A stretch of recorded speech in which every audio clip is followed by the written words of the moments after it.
शांति। प्यारे बाबा हम बच्चों की उन्नति कैसे हो इस पर सुनाते हैं, क्योंकि बाबा का हम बच्चों के साथ प्यार है।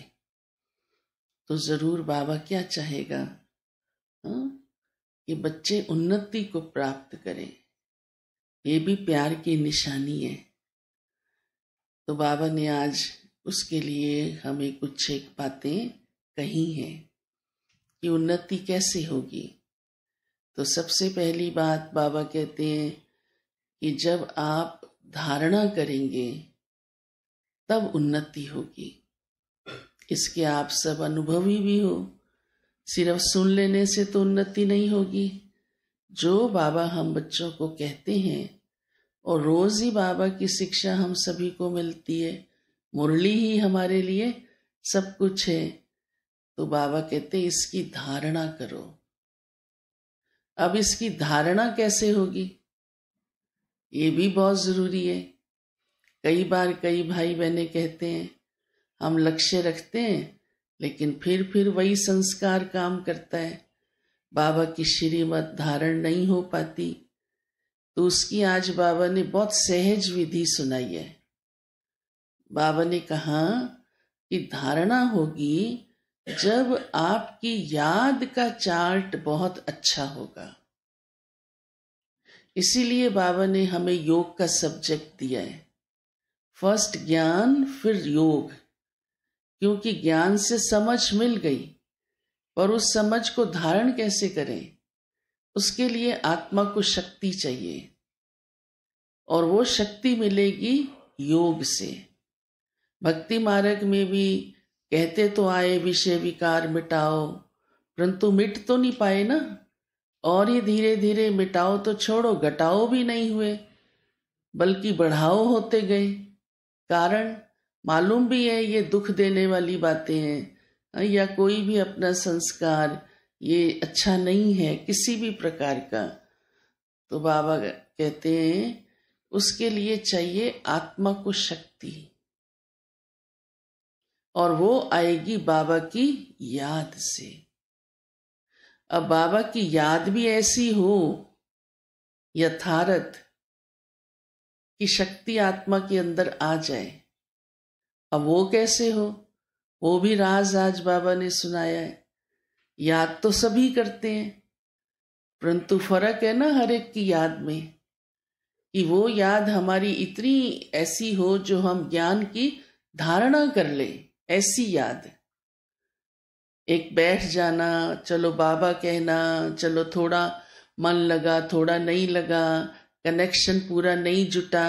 अभी देखो आप अपना फोन चार्जिंग में लगाते हो, अगर चार्ज कनेक्शन ठीक नहीं होता तो वो चार्ज ही नहीं होता, भले लगा पड़ा प्लग के साथ, परंतु अंदर तो कनेक्शन जुड़ा ही नहीं हुआ। ऐसे योग भी अगर बैठ गए और अंदर कनेक्शन जुड़ा ही नहीं, तो चार्जिंग तो नहीं हुई। अब वो कैसे हो, तो बाबा ने उसकी और सहज विधि सुनाई है। वैसे भी याद सबसे ज्यादा किसकी आती है, जिससे बहुत जिगरी प्यार हो। एक है प्यार, एक है जिगरी प्यार। तो बाबा ने आज बहनों की विशेषता सुनाई है, माताओं की विशेषता सुनाई है। माताओं में ये विशेषता होती जिगरी प्यार की। एक स्त्री पति को कितने प्यार से याद करती है, उसको कुछ नहीं सूझता। ऐसी याद बाबा चाहता है। बताओ, बाबा कहते इतना लव हो मेरे साथ, इतना लव जो दिल दिमाग में जिगर में बाबा समा जाए, तो कनेक्शन जुड़ जाता है ना। इस याद के आप सब अनुभवी हो लौकिक रीति से। तो बाबा ने ये मिसाल दिया। ये मिसाल क्यों दिया है, इसलिए नहीं कि पति के साथ इतना हो कि वही याद आता रहे, इसलिए बाबा याद आए। प्यार तो सभी के साथ है, सभी से रखना है, लेकिन याद बाबा की आए, इतना जिगर बाबा के साथ अंदरूनी हमारा प्यार हो तो याद सहज हो जाएगी। और जब याद इतनी जिगरी बाबा के साथ होगी तो बाबा की कही हुई बातें भी धारण सहज हो जाएंगी। वैसे भी एक नेचुरल होता है कि जिसके साथ बहुत प्यार होता है उसकी बात मान लेते हैं, वैसा बन जाते हैं, वैसा कर लेते हैं। तो बाबा से हमारा इतना प्यार है कि बाबा ने कहा है, शिक्षा दी है, और हम एक कान से सुनकर दूसरे से निकाल दें, प्यार कहेंगे इसको? तो इसलिए बाबा ने आज कहा, तब धारणा जो है वो सहज हो जाएगी। तो उसके लिए बाबा कहते हैं याद का चार्ट रखो, ध्यान रखो। चार्ट क्यों रखा जाता है? पता चले कि सचमुच मैंने योग लगाया, कितना लगाया, इतनी बाबा की याद आई, चेकिंग हो जाए। और कोई भी बात बाबा से छिपाओ नहीं। प्यार की ये भी निशानी होती है, जिससे सच्चा प्यार होता है उसे कुछ भी छिपाया नहीं जाता। तो बाबा के साथ तो बहुत सच्चा होके चलना पड़ेगा ना। लौकिक परिवारों में भी माँ बाप बच्चों से क्या चाहते होते हैं? अच्छा गलती हो गई लेकिन सच सच मेरे साथ चलो, तो बाप को कभी बुरा नहीं लगता। वो और ही उसका सुधार कर देता है, उसको रास्ता बता देता है कि किस ढंग से आपको ऐसे करना है कोई भी काम। तो बाबा कहते बाबा से छिपाओ नहीं। फिर आज बाबा ने खास बाबा याद की बात कहते हुए कहा है कि ज्यादा बोलो नहीं, बहुत नुकसान होते हैं। सबसे पहले तो बुद्धि भटकती है और बाबा से कनेक्शन नहीं जुड़ता। कभी भी आप देखो ज्यादा बातें करो, मन बुद्धि इधर उधर जाएगा, तभी तो कर रहे हैं। मन बुद्धि अगर एकाग्र है तो ज्यादा बातें करने की जरूरत पड़ेगी ही नहीं। दादी ऑलराउंडर कहा करती थी, बोलत बोलत भरत विकार। जितना बोलेंगे विकार आते जाएंगे। और सचमुच ऐसा अनुभव होता है कि जब कोई बातें करता रहता है तो उसमें मिक्स हो जाता है। काम की बात 1 मिनट की, फिर इधर की उधर की, परचिंतन ग्लानी सब मिक्स हो जाता है।